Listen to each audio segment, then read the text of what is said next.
जिंदगी के चंबेड़ों में इंसान यूं मुबतला हो गया कि इंसान को इंसान की कदर खत्म हो गई, इंसान को इंसान का ख्याल खत्म हो गया। और मोहब्बत तो बहुत दूर की बात है। ये मोहब्बत के रिश्ते बस लफ्जों तक रह गए हैं। जो एक मोहब्बत दिलों पे हुक्मरानी करती थी, अब वो खत्म होती चली जा रही है। अस्सलाम वालेकुम। और मैं उम्मीद करता हूँ कि आप खैरियत से होंगे और हर रोज आप मेरी बातों को सुन रहे होंगे। बस सुन ही रहे होंगे, इतना ही काफी है। मेरे चैनल को सब्सक्राइब कीजिए, डॉक्टर जलील असलम ऑफिशियल, और आप इसको देखते चले जाइए, सुनते चले जाइए।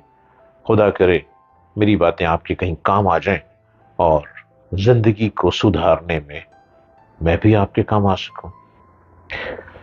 एक बस्ती के लोग झूठ बोलने और झूठी गवाही देने के लिए मशहूर थे। उस बस्ती के एक मर्द और औरत ने खुफिया तौर पर निकाह कर लिया। निकाह यकीनन शरीयत के मुताबिक था। निकाह खां काजी और गवाहों की मौजूदगी में कुछ अरसे बाद मियां बीवी में नाचाकी हो गई और शौहर ने बीवी को घर से निकाल भी दिया और उसे तमाम शरई हकूक से भी महरूम कर दिया। खातून शहर के काजी के पास मुकदमा लेकर गई और बताया कि शौहर ने घर से निकाल दिया है। काजी ने कहा, तुम्हारे इस निकाह की तो किसी को खबर ही नहीं।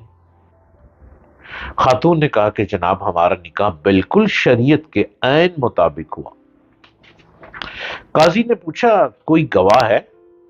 जी कादी साहब, दो गवाह भी थे, उन्हीं की मौजूदगी में यह निकाह हुआ था। कादी साहब ने शौहर और गवाहों को तलब कर लिया, मगर उन्होंने भरी अदालत में खातून को पहचानने और निकाह से साफ इनकार कर दिया और बैक जबान कहा कि हमने तो आज से पहले इस खातून को कभी देखा तक नहीं। काजी साहब ने खातून, शौहर और गवाहों को बैक वक्त गहरी नजरों से देखते हुए खातून से पूछा, क्या तुम्हारे शौहर के पास कुत्ते हैं?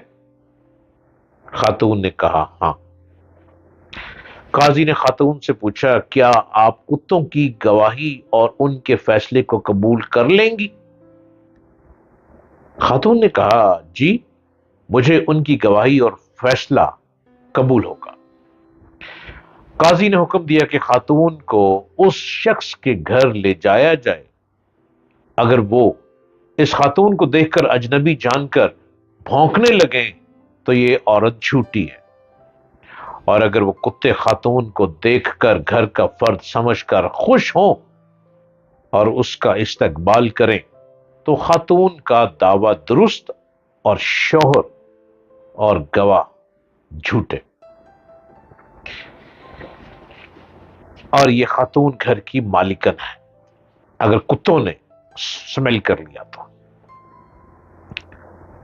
यह हुक्म जारी करते ही काजी और अदालत में मौजूद लोगों ने शौहर और गवाहों की तरफ देखना शुरू कर दिया, जिनके चेहरे झूठ पकड़े जाने के खौफ से पीले पड़ गए थे और जिस्म कपकपाने लगे थे। फैसला तो हो चुका था कि कौन सच्चा और कौन झूठा है। कादी साहब ने सिपाहियों को हुक्म जारी किया, गिरफ्तार कर लो उन झूठों को और उन्हें कोड़े लगाओ कि यही झूठे हैं। और अपना ऑब्जर्वेशन दी, बदतरीन बस्तियां हैं वो जिनके बाशिंदों से ज्यादा उनके कुत्ते सच्चे हैं।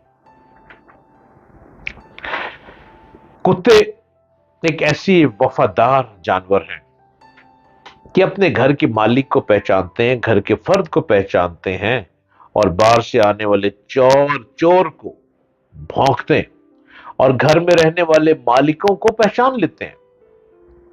अब शौहर ने तो बीवी को धुतकार दिया, उसको धक्के देके निकाल दिया लड़ाई झगड़े के चक्कर में।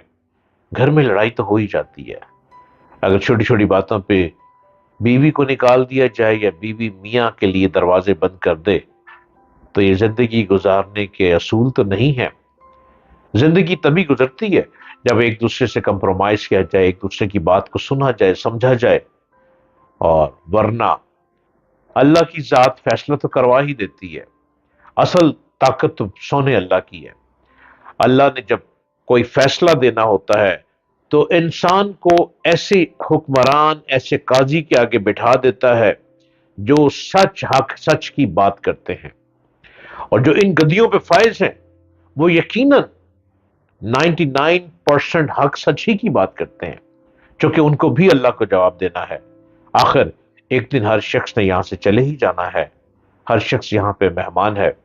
اس لیے کسی پہ جھوٹی تہمت لگانے سے پہلے یہ ضرور سوچ لیا کریں کہ اس جھوٹی تہمت میں آپ تو بچ جائیں گے، آپ کے جھوٹے گواہ آپ کو بچا لیں گے، اور فیصلہ دینے والا یقیناً گواہوں کی موجودگی میں فیصلہ دے گا، وہ مجبور ہو جائے گا فیصلہ دینے والا۔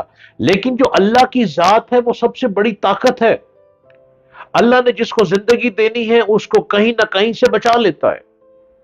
اللہ نے کسی کو مشکل میں ڈالنا ہے تو اس کو کوئی بچا نہیں سکتا، اس کے ارد گرد چاہے کتنی طاقت ہو، کتنی پاور ہو۔ اب اس خاتون کو صرف کتوں کی گواہی نے بچا لیا۔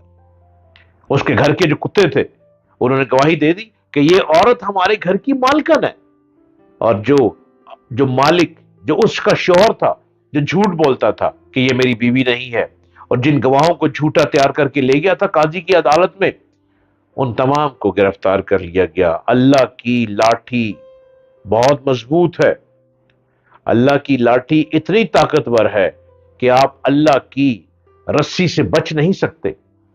سچائی پہ چلیں، سچائی کے دامن کو ہاتھ سے جانے نہ دیں، جو سچ دیکھیں وہ سچ بولیں، وہ سچ لکھیں، وہ سچ کہیں، اور اپنے قلم کی طاقت کو سچ پر لگائیں۔